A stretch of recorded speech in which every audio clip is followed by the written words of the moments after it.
Wala akong ibinibigay sa lalaki na hindi ko rin gusto. Eh, hindi ka pa nga lumalabas, iniisip na nila kung paano kanilang huhubaran? Eh, uuwi mo na ako. May iba ka pa bang suggestions?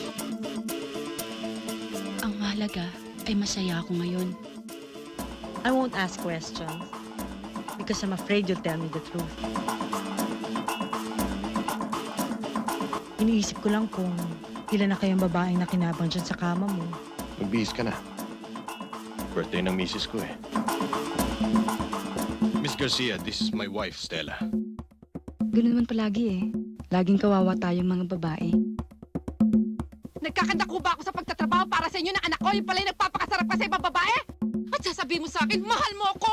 Ano pa ba naman ang gusto mong gawin ko? Mag-aasawa ko. Hindi naman ako nag-a-apply para maging alila eh. Hindi ko kaya.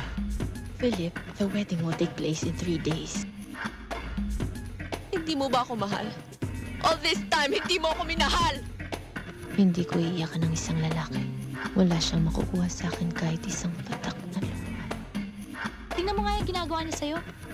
Eh, wala ka ng respeto sa sarili mo eh. Grow up, Lizette. You're so childish. May relasyon tayong dalawa, hindi ba? Marami akong priority sa buhay. You're very important to me, pero maraming bagay Na mas importante kaysa sa akin? Ay, hinihingi ko lang naman sa'yo konting atensyon, konting konsiderasyon. That's it! You want too much of my time. Ano ba pangalan mo? Arnel.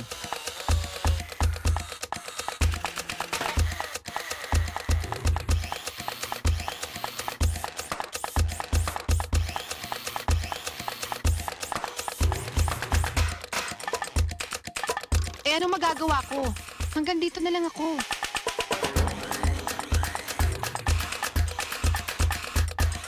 I'm okay. Now let's make money.